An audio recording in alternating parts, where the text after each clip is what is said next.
Hello, everyone, and welcome back. Today, I have with me an amazing former client in Portland that is here to tell her two birth stories for us today and two postpartum journeys if we have time, because those were also just wild. And I haven't heard about your second birth, so I just want to Yeah, get right in. So, yeah, yeah. Hallie, introduce yourself. I'm Hallie. I have two daughters. Iona just turned 4 and Maude just turned 1. And I own a childcare, like a preschool daycare. Yeah, the girls are here, so they're gonna try and be helpful, good listeners.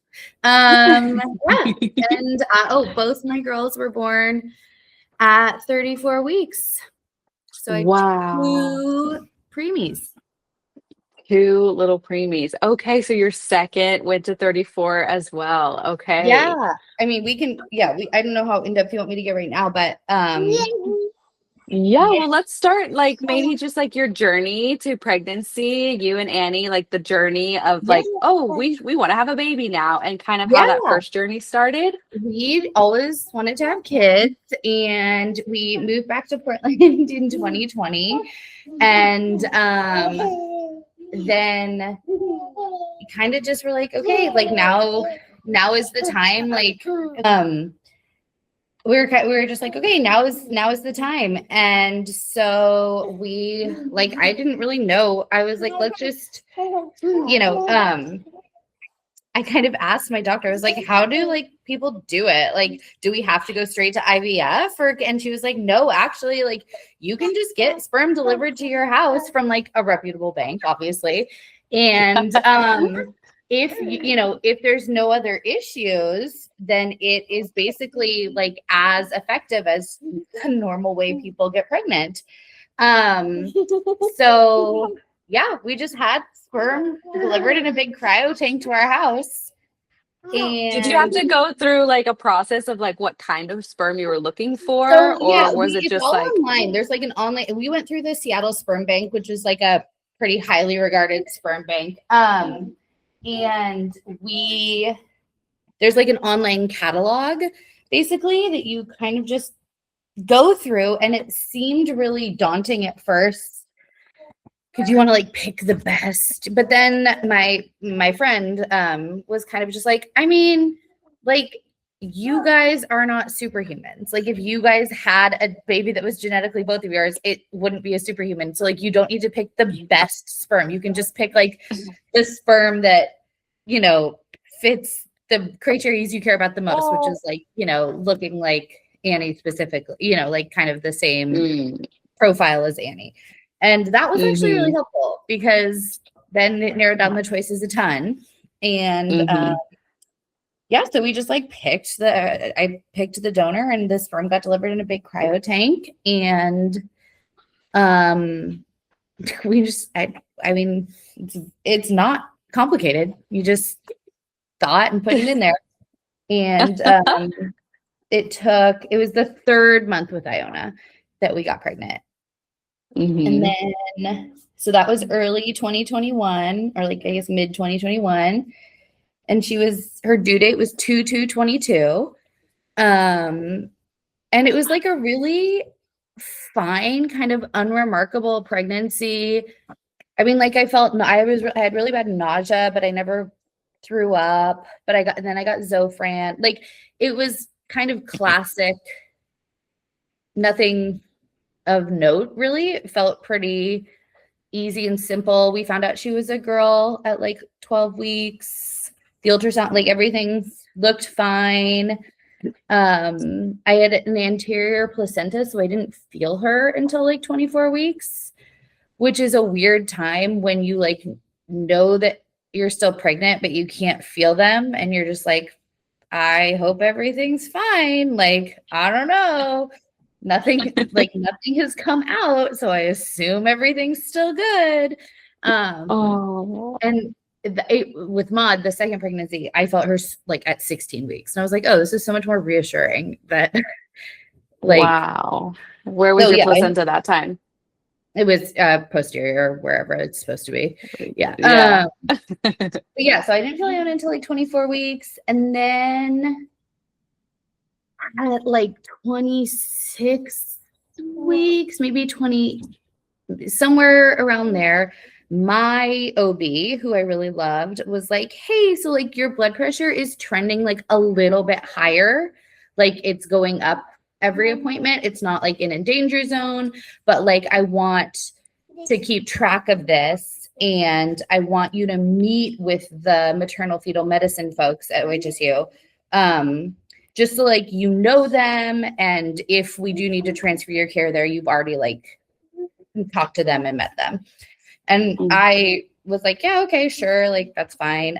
So I had an appointment with the maternal fetal medicine team at OHSU at 29 weeks exactly. And I went into that appointment, like, again, feeling totally fine, like pregnant, but fine. And then they were just like, okay, so like you need to go, your blood pressure is really high and you need to go to labor and delivery triage and be observed for a couple hours.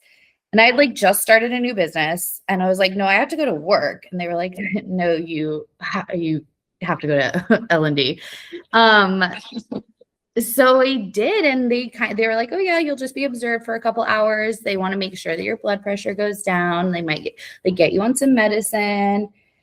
And then it's all really a blur, but like 3 hours later, I was like hooked up to magnesium sulfate, and they were like, a team of doctors came in and they were like, we're diagnosing you with severe preeclampsia.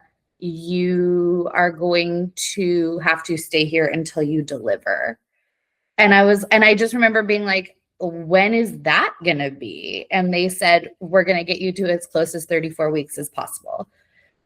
And I just kind of was like, okay, like, I'm not a doctor. You guys are good doctors. Like, you're high risk doctors.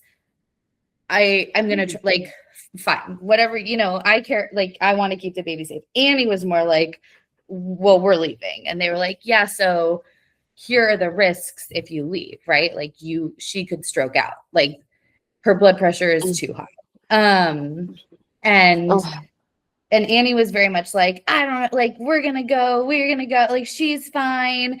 And I was like, yeah, I am fine. But like, I'm also not a medical professional. And they seem pretty clear that like, this is what's happening. So I just kind of was like, okay, I guess that's happening. And so then I lived at OHSU for 5 weeks during COVID. And I could only have Annie as a visitor. Not you yet, because you were still in my belly. Yeah, when Maude was in my belly, you got to visit me. Yeah. And yeah, and it was scary at first because they kind of were like, if we can't get your blood pressure down imminently, we will deliver you.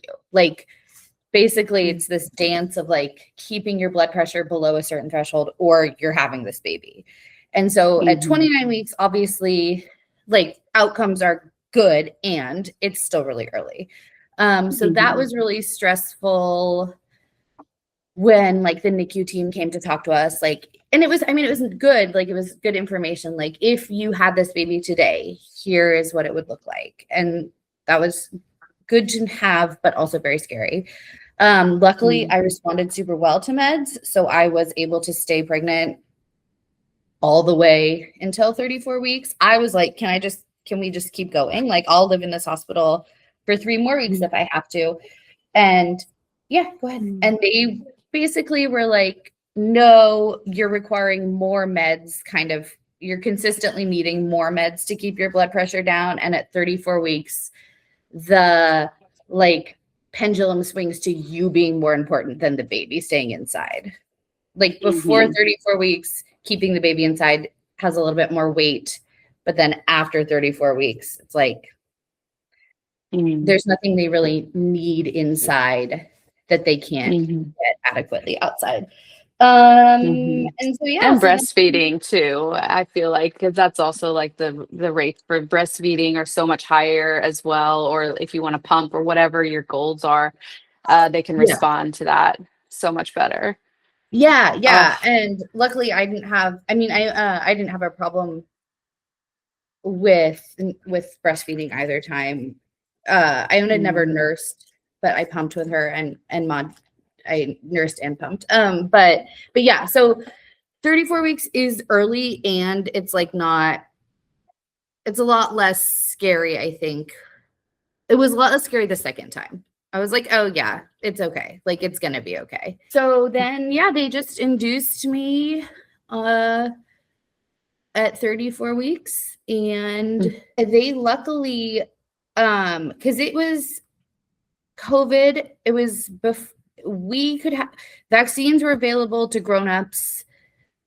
So it was mhm, like later COVID, but still pretty COVID-y. And they had just changed the rules. So like prior, or like a couple months before I got admitted, you couldn't have any visitors and you couldn't have any other support people in the room when you gave birth. So like luckily we were able to have, I was able to have Annie as a visitor, and I was able to have a doula, you in, like you couldn't come visit, but you could be there for the birth. mhm, So that mhm, I think was super helpful. And I think yeah, I feel like we got you at like 22 weeks maybe. mm, So we had already like known each other a little bit, and I think that was helpful. But I remember calling you and putting and being like, hey, so like a little update. I just live at the hospital. And little. I remember Annie being like, what do you think? And you being like, I don't like that. If you're like this, that is a lot of information. I do not have a medical opinion on this, but like, Mhm. yeah, which Yes, is stay in the really valid. hospital. Yeah. But Annie was really, she was so determined to get you out of there. Totally. And even now, she's like, I don't, and I'm like, yeah, I mean, it wasn't great, but it also just like, I don't know. I feel But like when you're the also first, like you guys, but also that you guys were able to make the room so yeah, homey. Like the yeah, things that that was she all brought, Annie. like those, that was incredible. That was all So Annie. incredible. Yeah, we decorated the room. Annie decorated the room. I mean, it was Christmas. It was December. It was Christmas time, so like had a tiny little tree. It was pretty wild. I mean, like I'm still in touch with a lot of the nurses, and they when I checked back in with Maude, they were all like, "Oh my God, welcome back!" And I was like, "Great, thanks. So thrilled to be here again." Um, but yeah, no, it was a weird time. Mm, Um, and it was, I was just so focused on getting through. I was like, this is just what has to happen. I will deal with like all of my feelings after the fact. Because also, like me being anxious and worked up does not help my blood pressure. And yeah.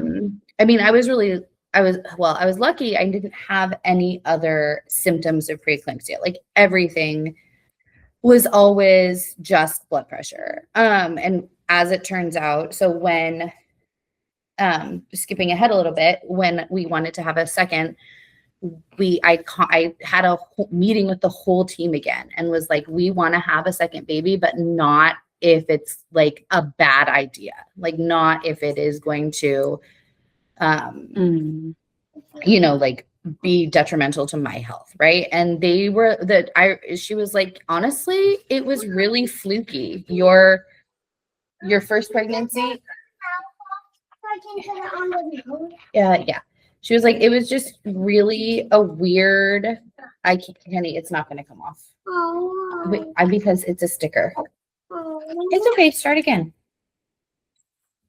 Really fluky, and I think like we'll just monitor you extra closely. And we're like, we'll just monitor you extra closely. And then they did monitor me extra closely, and everything was like fine and fine. And then I was taking my blood pressure at home, but then starting kind of at the same time, my blood pressure did start creeping. So they medicated me, and I was at home. But then at 34 weeks, at 31 weeks, I took my blood pressure at home, and it hit that like threshold. And I immediately was like, well, here we go.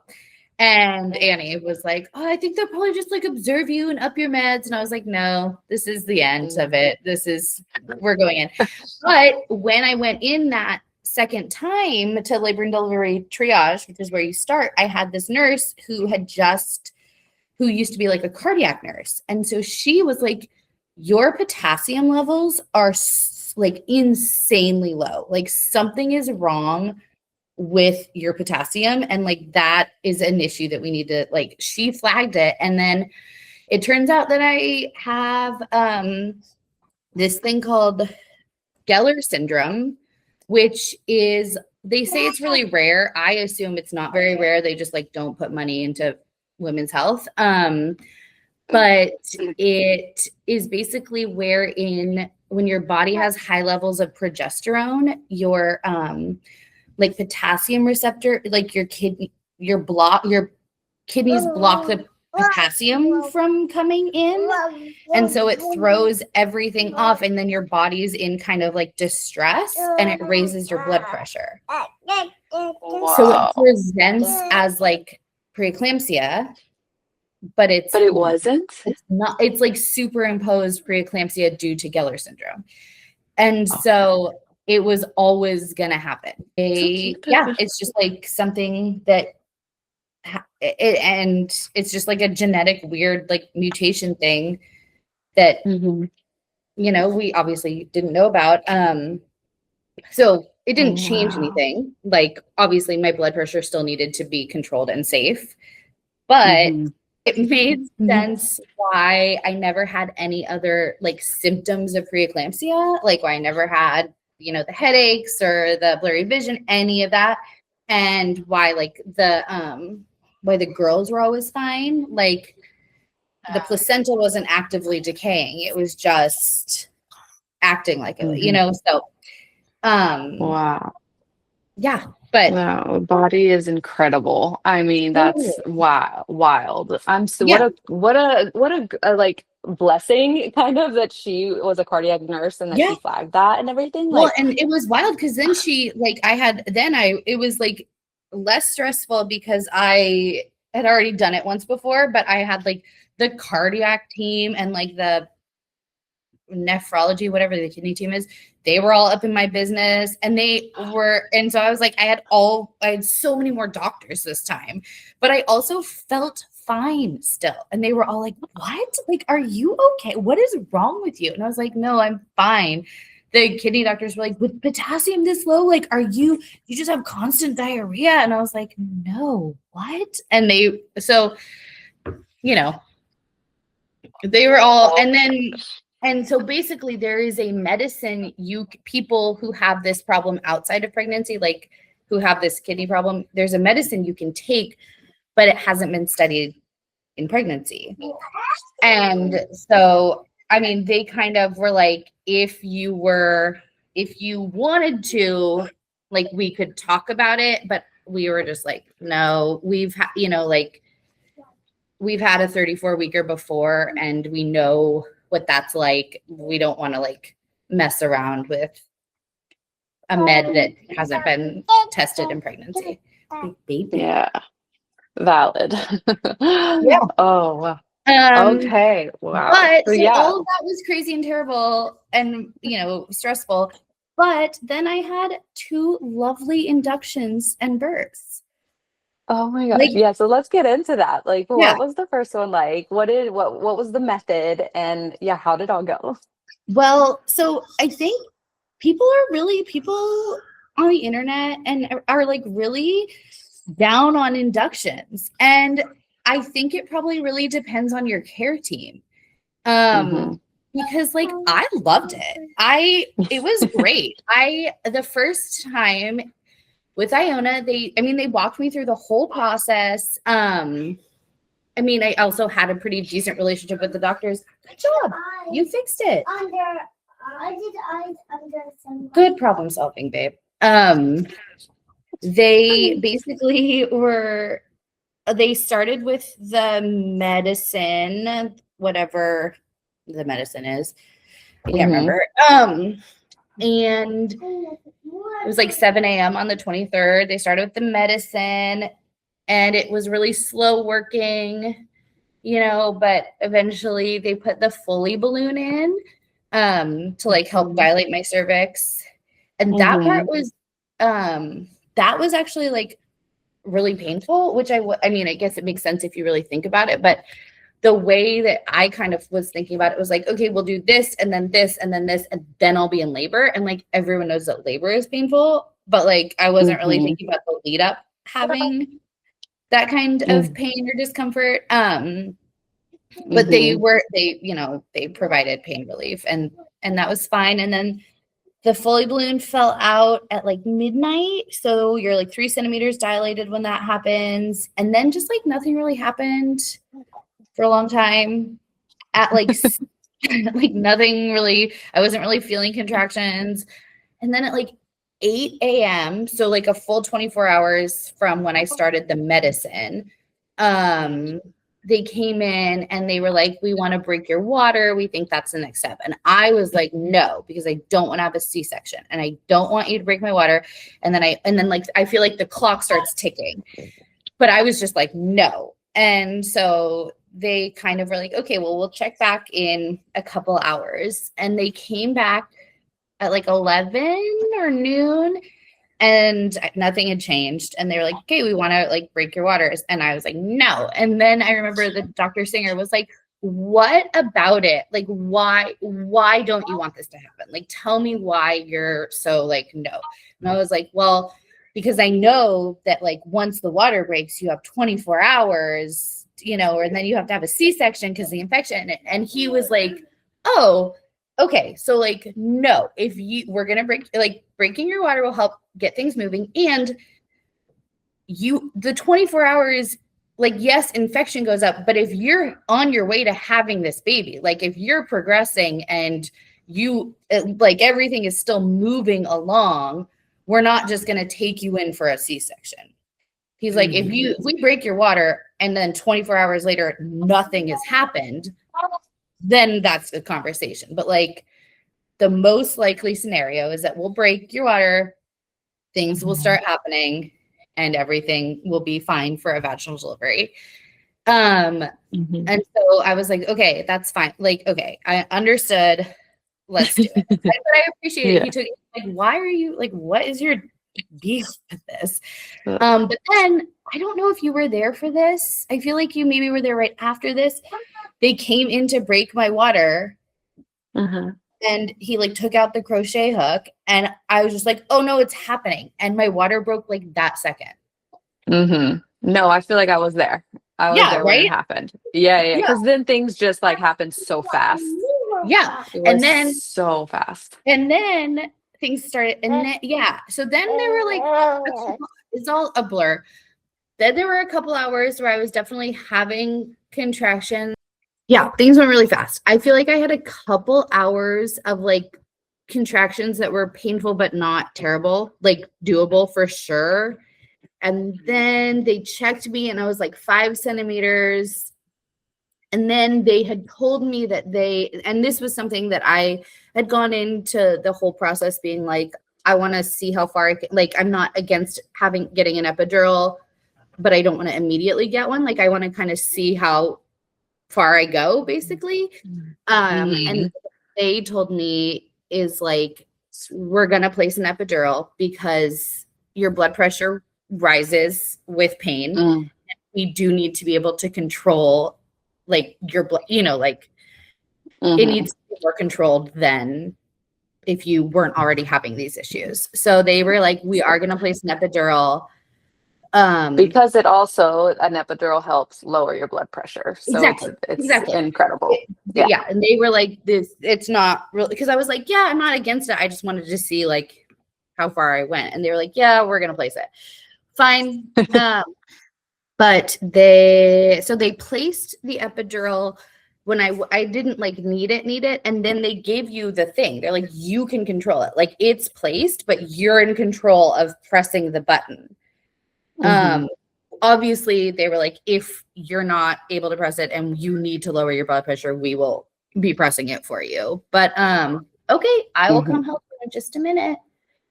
But they placed it. I didn't really need it. I was still at 5 centimeters. Like I wasn't numb. And then I was like, oh, I'm going to push. Like almost like instantaneously. I was like, I am going to push. I need to push right now. And I remember they called the doctor in and then I like got up on all four. I was like, no, I'm pushing. Like this is about to happen. And I think I pressed the epidural button once, maybe, because I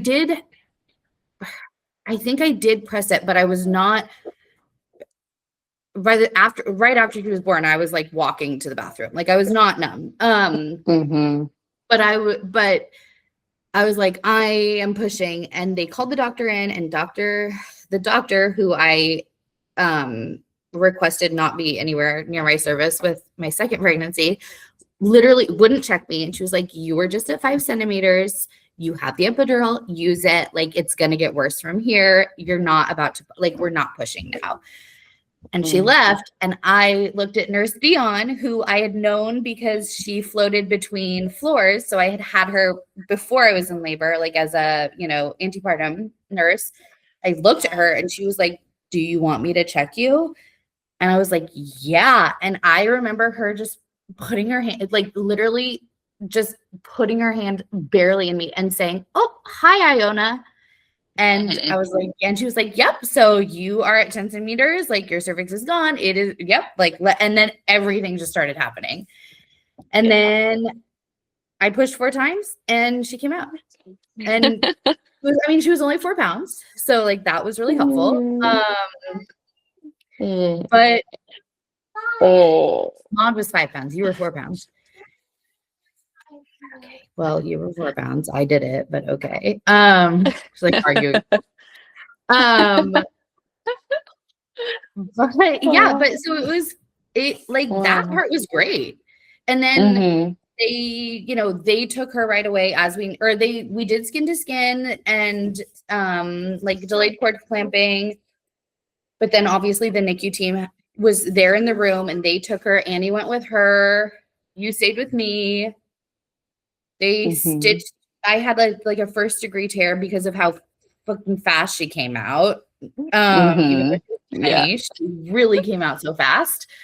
And so they stitched me up and then took me away. And that was the weirdest part, was like, I was just like scrolling on Instagram like an hour after giving birth because I like didn't have anything to do. You know what I mean? Like I was just like, well, here I am, like hanging out by myself. So like that was kind of a sad, weird part. But I also was just like, that was insane. Like that, I think I kept thinking like that was so fast, right? Like that was so fast.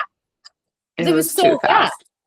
It was, because also you were just like so with it, and so like you were just on board, but you were also so intuitive and really listening to your body in that sense. And to not be heard from the doctor as well, it was just like, that's the first rule of thumb. If you don't trust the person, the patient in front of you, then check, don't like, disregard your feelings, it was just so wild.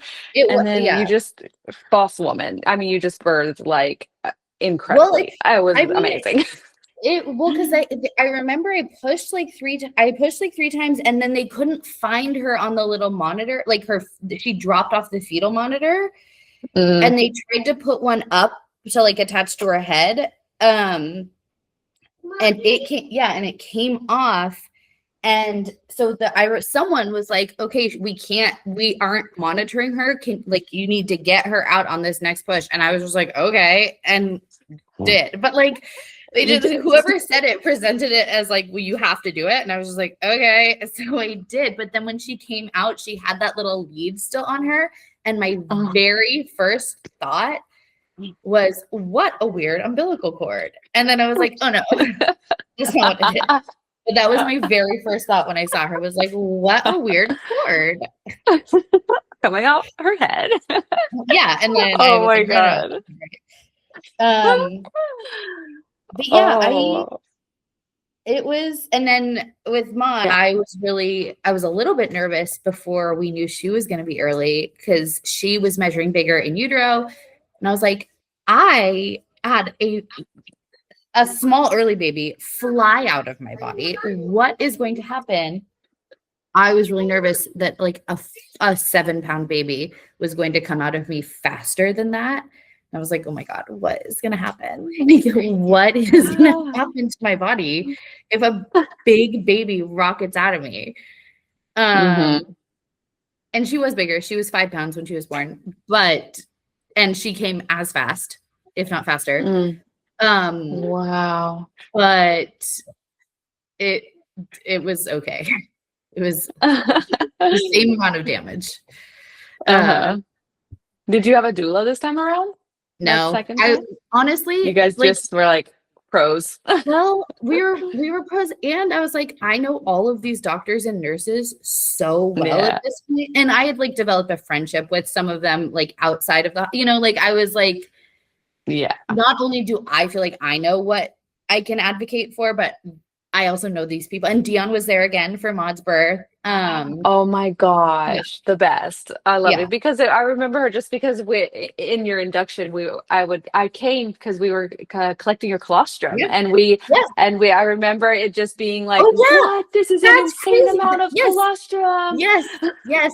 Yeah. I forgot about that. That was what kicked, I think, the whole thing off, because it had nothing, like even after they broke the water, like still nothing was really happening. Like I was not in pain for more than like an hour and a half, maybe. Like, it just, nothing was happening. And I remember you were like, let's pump. And then, yes, I have a picture of you guys all like fawning over my colostrum, which the second time with Maude, I did not. I was like eking out tiny, tiny drops. I pumped like, her labor was a whole other story, and it was a nightmare. And I pumped like 6 times when I was in labor with her, and nothing came out.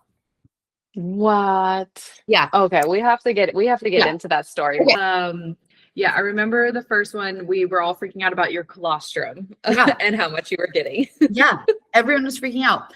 I have a picture of you guys like freaking out and me being like, I don't know. Well, because you just don't know. Like no one's like, you don't know. And then you guys were like, this is crazy. And I was like, oh, is it? Like, good to know. That's cool. It was wild because you were like 34 weeks, so it's just like to get that much. I mean, I ended up having a really good supply and being an oversupplier.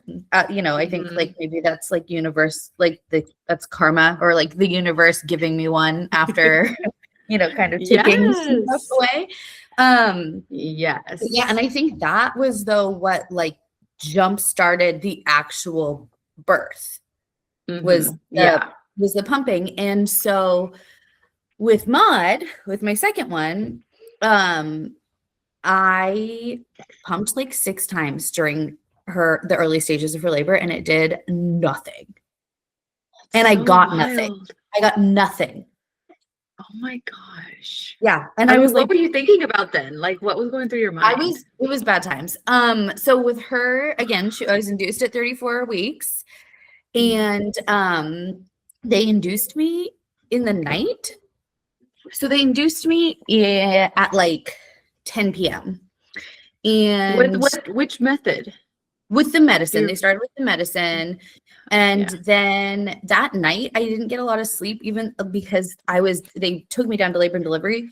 The 2 women on either side of me who gave birth overnight were, giving birth, and it was pretty loud. So I like didn't sleep a ton, but then my water broke at like 7 a.m. And we were like, oh, I was like, wow, this is great. Like, love this for me. And then nothing happened. Like nothing happened. She was not coming down. I wasn't having contractions. The Pitocin was like, they just kept being like, okay, we're going to turn it up. Like nothing was happening. And I was freaked because I was like, well, my water broke. I don't want to have a C-section. And she was, she was head down, but she was not descending. And you can have more blueberries. So it was like that whole day. So my water broke at like 7 a.m. and I like got up to go to the bathroom, and they checked. I was like, I don't know. I'm like pretty sure that was my water and not pee, but like perhaps check. And they checked, and it was definitely amniotic fluid, and it was a good amount. And so that whole day, just like nothing happened. And then the night nurse, hey, Iona, I'm talking, I'll tell you later, okay? The night nurse, Nurse Casey, came on, and she was so lovely. Like, she was like, we're gonna get her to descend, like trying all these positions. She had me doing all of these positions, trying to get Maude to come down. Because like, not only was like, it just was completely stalled. Like, nothing was happening. I pumped, like, because I was like, oh, this is what did it last time. So I just kept pumping. And not only did it do nothing, I got nothing. And I was like, I got so much colostrum last time. Like, where is it? So it was really rough. And I mean, Casey was so sweet. And at like midnight, from like 10 p.m. to like 2 a.m., I was just in all of these contortions trying to get Maude to come down. And it's a weird thing with your second, because like, obviously I'm having this baby, but like, I am thinking about Iona. I'm like, I've been in the hospital for 3 weeks, and it's about to be Halloween, and it's the first Halloween that she understands and is like excited to go trick-or-treating. So I'm like doing math. I'm like, if I need to have a C-section, I want to have it like ASAP so that I can get home for Halloween, because like, yes, this baby matters, but like, I have this other child who needs me, you know? So I was like, do I just ask for a C-section? Because like, nothing is happening here, and I need to be all done with, like, what if we give it another 24 hours and I'm in the same spot in 24 hours? Because nothing is happening. So I was like, Annie was sleeping. It was the middle of the night. Good for her. She was sleeping on the cot next to me. I'm like contorted, pumping, like telling nurse, I'm like, Casey, I don't know what to do. I don't know what to do. And she's like, can I check you? And I was like, yeah, do whatever you want. I was also very like pro. I know some people are like anti-cervical checks, but I was like, yeah, do whatever you got to do, man. Oh, I was that person too in labor. I was just like, yes, check me. I just needed that confirmation. And I never thought I would be that person. So Totally. I hear you. Yeah. I was just like, yeah, man, do whatever. I don't care. Like, you are in charge. She checked me and she goes, I want to get Dr. Prey, like the top doctor, not the resident. She was like, I'm going to get Dr. Prey in here. I have a weird theory. And I was like, okay. So Dr. Prey, the top doctor, comes in. I love her. Dr. Prey comes in and checks me, and she goes, oh, yep. Basically, I think it's called a 4-bag. So when basically a little bit of my bag of waters got trapped between Maude's head and my cervix. So she couldn't descend. So my cervix, so I wasn't dilating. And Dr. Prey, I soaked her scrubs. Like, she popped it and it flew. It was wild. And that was at like 3:30 in the morning. And that's when things started kicking off. Like, within maybe 2 minutes, I had like a real contraction. And I was like, oh, yep, there it is. Like, so thank God for Nurse Casey. Like, literally saved my life. Yeah, so because there was no pressure on my cervix, right? So it wasn't that like. So then I started having normal labor contractions, still not terrible. And then same thing at like 5:30 maybe in the morning.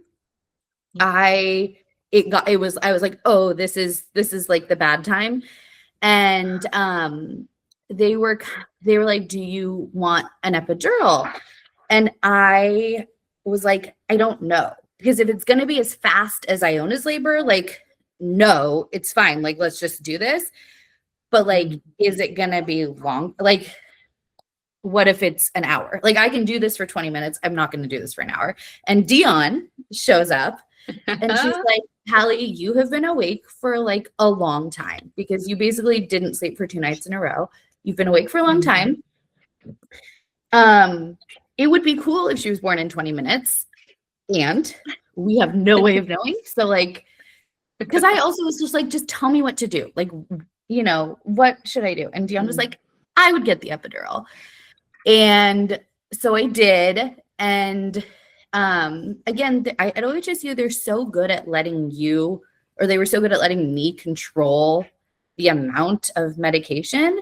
So I just like had this lovely 20-minute period right before she was born where I was just like, oh, what a lovely reprieve. Like, this is so nice. This is such a nice, relaxed. And we were like, I was able to be like, here, can you take pictures? Like, let's get everything ready, you know? And then it started wearing off. And I was like, oh, it's pushing time. And I weirdly, I don't like but I don't need pain relief for the pushing because it's such a relieving feeling, I think, for me at least. So yeah, and then she was just born in 5 pushes. So no. Oh yeah. my gosh. And what an amazing epidural too. You know, that's one thing they just don't do here. It's really weak. It's very, like I would have needed a stronger one and it's not a thing. You can't decide that. Yeah. Oh, I don't know amazing. how many places do it like that, or if I just was really lucky because it worked for when it needed to work. But again, I was not numb for the pushing. I could walk to the bathroom immediately after I gave birth. Like, it was such a perfect thing. In retrospect, if I like knew now how quickly she would have been born, I maybe would have said no to the epidural just because sitting for it when I was already that far was really hard. But again, happy I got it. No way of knowing that it was going to be that quick. So I'm not mad about it, but you know, obviously with hindsight. Yeah. And then, you know, same thing. We did the skin to skin. She went to the NICU. Annie went with her. The hard part for me was that I was on a magnesium drip for both labors, and you have to be on it 24 hours after you give birth. And you basically have to have a one-on-one nurse when you're on a magnesium drip here. And so I couldn't go to the NICU. So like with both girls, I think both times I was able to visit for an hour, but like I had to take my nurse with me. So obviously that, you know, impacts the scheduling and everything. But yeah, I was away from them for their first 24 hours of life, which was, you know, hard and sad. But Annie was with them. What were you doing? What were you doing during that? Was Annie literally just hanging out, just like twiddling my thumbs on the internet. Like, I mean, it's weird because you're just texting everyone like, like she's here, but you're just like by yourself. It's a weird feeling, and you know, just like watching the clock, waiting. And Annie was so good both times about like sending pictures and updates and videos and everything. But yeah, it's a weird feeling because you just did this really big thing and you just like had a baby and then you're just like hanging out by yourself. And just longing for her, I'm sure. Yeah. Like, yeah. That's just it's so really hard. It's hard in the moment. But I think too, like,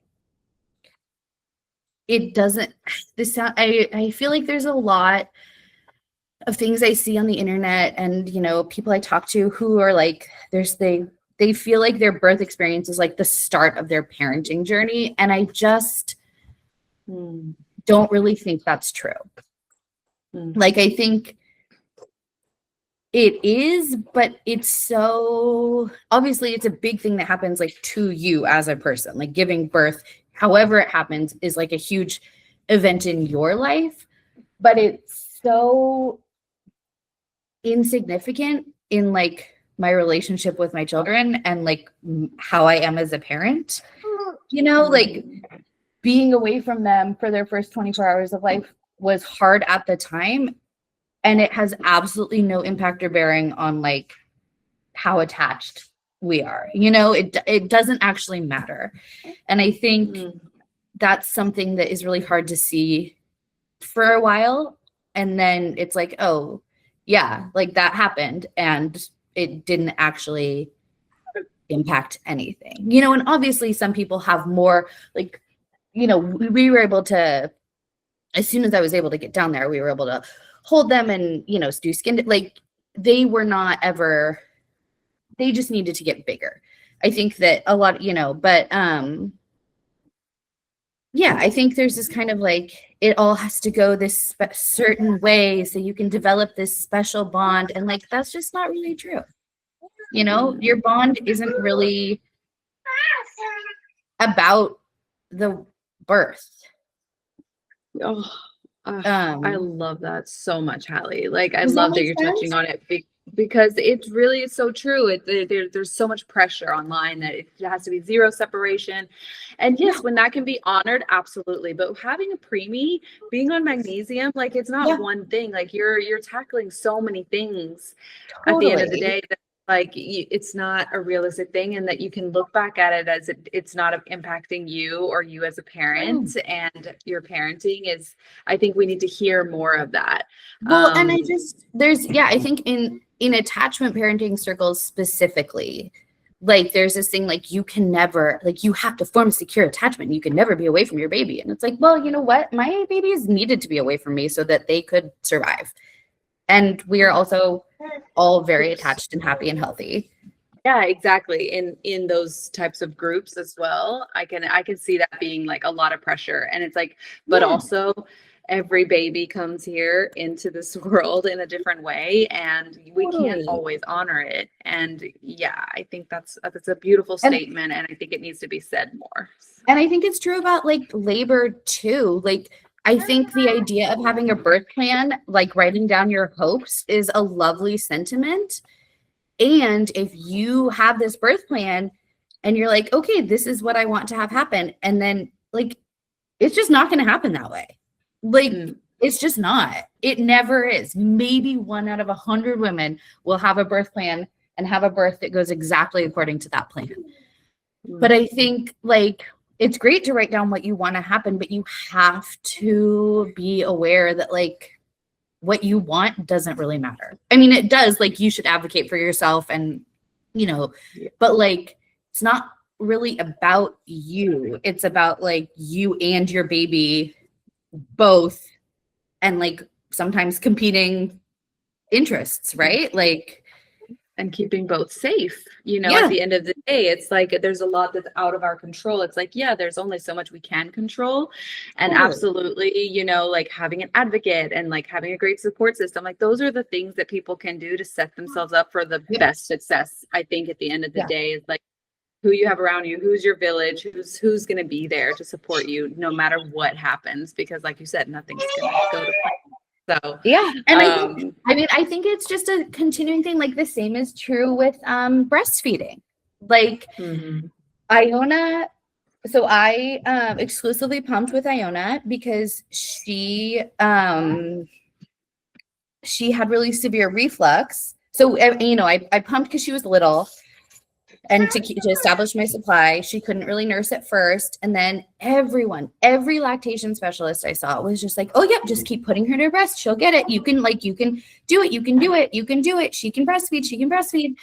And finally, she latched. It was totally fine. But her reflux was so severe that my flow was so established by the time that she could really like have a proper nursing session that everyone ended up crying every time. And I wish, and then I transitioned to just pumping for her and giving her breast milk in bottles. And I wish I had just done that earlier, because there was like a whole 2-week period after she came home where everyone was just crying because, I mean, it didn't need to be like, you know, and I wish someone had been like, hey, it doesn't have to be like this. You know, if everyone's crying, Maude was able to nurse. So we nursed and I still pumped so that other people could feed her. And like, we are not more attached than Iona and I. You know what I mean? Like these things that seem so big when you're in the thick of it are so insignificant. You know, like in your overall parenting journey. No, it's so important to remember. And, you know, as a doula, I feel like I've learned so much from my clients, especially about like everyone is going to need something different and it's not always going to be the same thing, and like how to support everyone. It's been, of course, a learning journey, but it really is like, I remember those early weeks coming and helping you guys postpartum and just remembering, I mean, it took so long for her to take the bottle, but at the same time, it needed to go slow. And with your supply, just like waterboarding her. It was just waterboarding her. It's too hard. And I think it was really hard. And I think like having lactation support is so helpful, but I wish someone, it was Annie basically who was like, I don't think you should keep trying to nurse her. Like, you guys are both really miserable afterwards.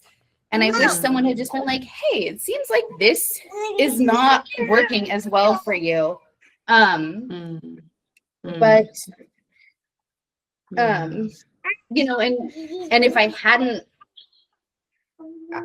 it's just like there are so many it's like it's just there are so many things that feel so big, and like you have to make the right choice and it has to go the way it's supposed to go.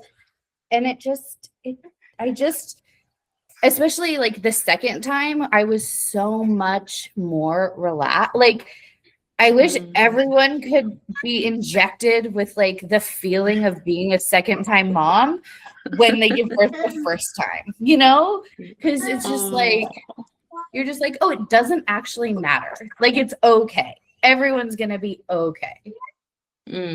That's like there's bigger problems in the world than this right here, and that this is, you know, like you're saying, the bond, everything is still there, and it just it also sometimes takes someone to hear that, just like a story like this is why I think it's so important, because just hearing you say that now, it's just like it opens up so many more options and possibilities for people, and that people need to know that no one else is saying this, but there's this one person that, you know, had this incredibly tough pregnancy, at the end of pregnancy, all these things happen, having preemies, and then that you can still look back and still feel empowered and positive about the relationship, about the whole thing of how things happened.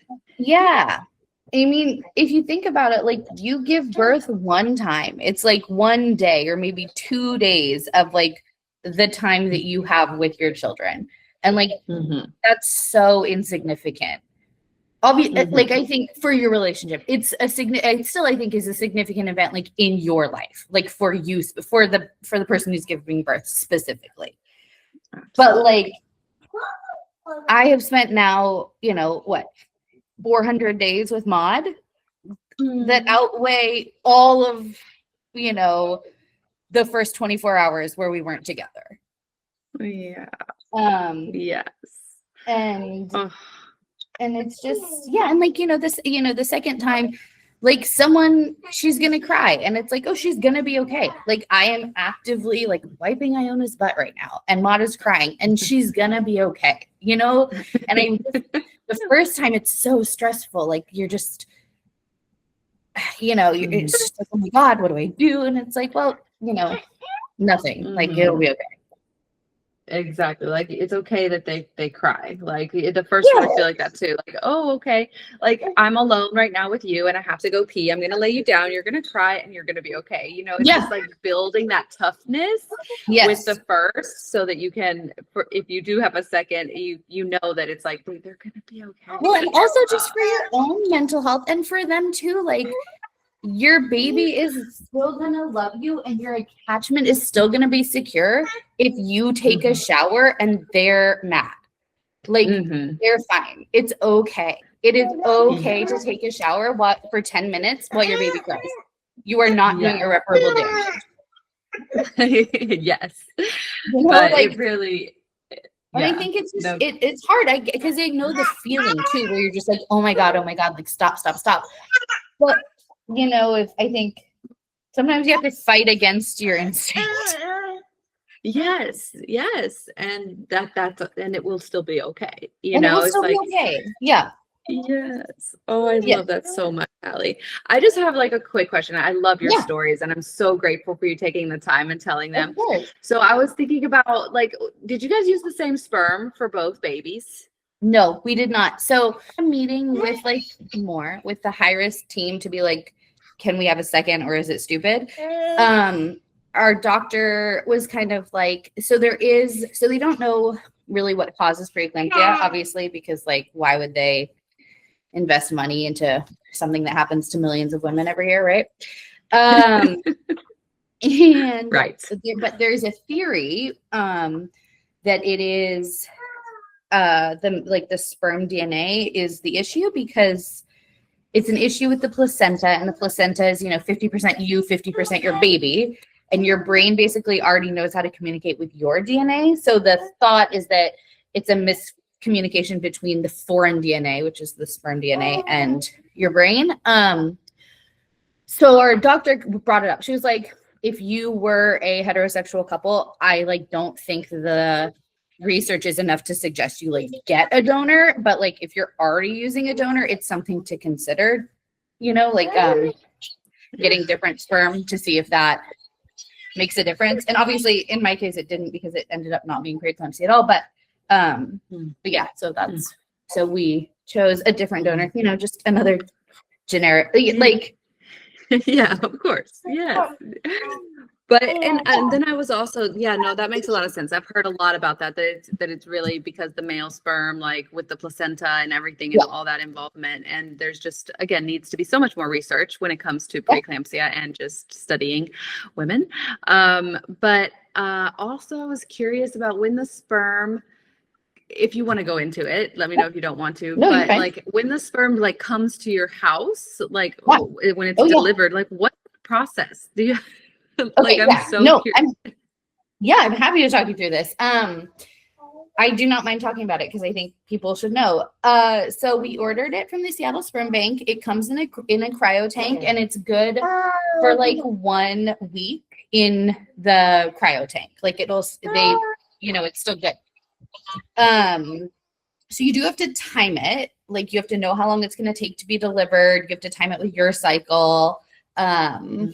And what I found was you need to make it so you drop the egg into the sperm rather than like send the sperm up to the egg.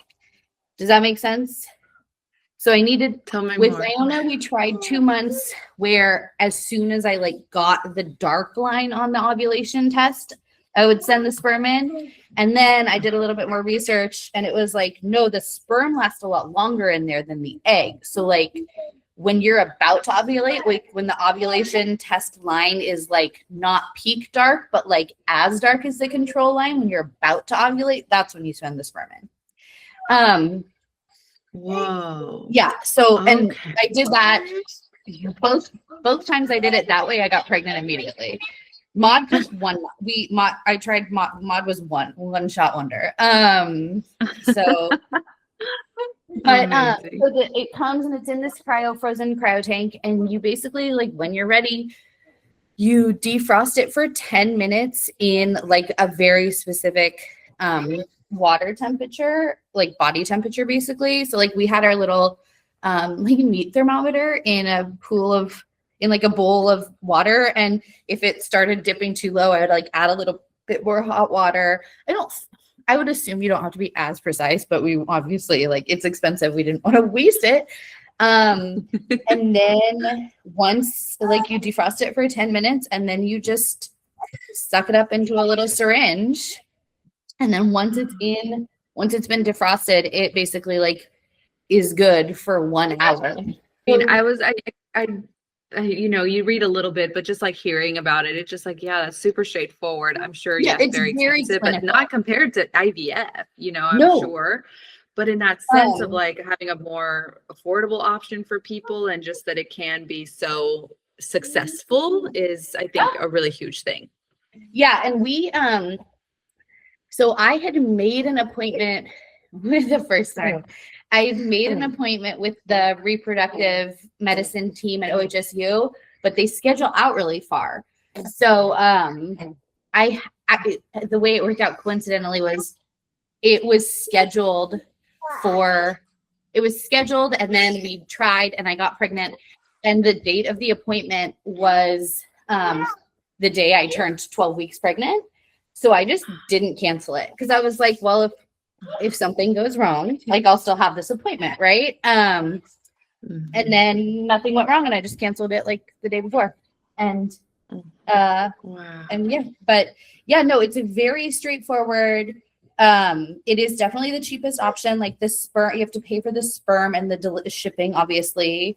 But like, wow. Oh, that's incredible. Oh, thank you so much for just walking me through that. And well, of course, it's shockingly straightforward. I'll say that. Like, I was shocked the first time. I was like, wait, that's it? Like, that's all I do? yeah, I mean, it's just so wild just to hear it. Just being, so straightforward. So thank you for that. And just thank you for doing this again and for sharing your story for so many people. I've always thought you were such an inspiration because what you went through, the living at the hospital, having 2 pregnancies with preeclampsia. I mean, 2 beautiful, amazing daughters. I mean, you and Annie are such an amazing team that I'm so grateful that I know you and that I got to be your doula for Iona. That's really kind. But I also think that like you would have done it too. You know what I mean? Like, this sounds like the biggest humble brag, but like I don't know how you did like living in the hospital. Like you would have done it too though. You know, like if they were like, you have to live here for 5 weeks for your baby's sake, you'd have been like, yeah, okay. Like, you know what I mean? It's just like it's I think people give me too much credit. Like, right? I feel like most moms would just be like, yeah, all right, you know?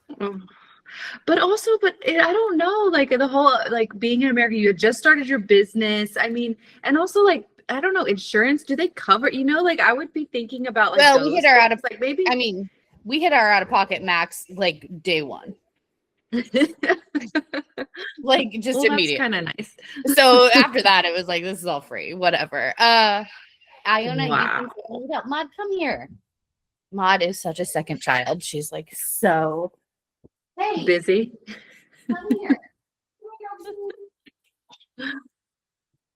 Yeah, I mean, obviously it was hard, and I did a lot of like processing and reflecting afterwards, but like in the moment, like what is the alternative? To be like, no, I actually don't care if I stroke out. Like, no, you're gonna stay, you know? Oh, for sure. And I think that's a really good point too, that, with the insurance in America, and people are like, oh, but having a baby in America, it's so expensive. But actually, like you're saying, like if you hit your maximum, like most people have insurance, some type of insurance, and you do hit a maximum and then it's free. I mean, I think that's a really big point for people to take home. We ended up on a payment plan. So because Iona was born on December 24th and stayed in the NICU until January. So we hit 2 years, max deductions for her. But we ended up having to pay out of pocket like $26,000 or maybe a little bit more because whatever the 2 out of pocket maxes were, right? It was not an insignificant amount of money, and we put it on a payment plan. But the bill for us together, like my stay and her stay, was like $600,000. Oh my gosh. Yeah. Oh my gosh. But it's like, how do they even count that? Yeah. Wow. I mean, it's wild because I was there for 5 weeks and, received a lot of monitoring, all my meal, like think about that. And then she was in the NICU. She was only in the NICU for 11 days. Maude was in for longer, but needed less. Kind of. I don't know. I don't really actually. Maybe I just like didn't even process what was happening with Maude and like was just like, I'll just pay whatever. But but she was 11 days in the NICU with like all of the supports and everything. So her bill was like 200,000. No, like 250,000, and mine was like 350,000. Oh my gosh. Yeah. That's so wild though. Like Yeah. that's so I mean, yeah, much money. it's so much money. Oh my God. It's so much money. It is insane. I mean, you know, they took really good care of us. We had a lot of access to a lot of really, cool things. And, but yeah, no, I mean, but yeah, no, we hit that out of pocket max so fast, like so fast that it's just like, well, whatever. Like there's not, nothing we can do about it now. And then Maude obviously was all just 1 year. And so whatever happened with I did not have I don't know. We just paid something at some point.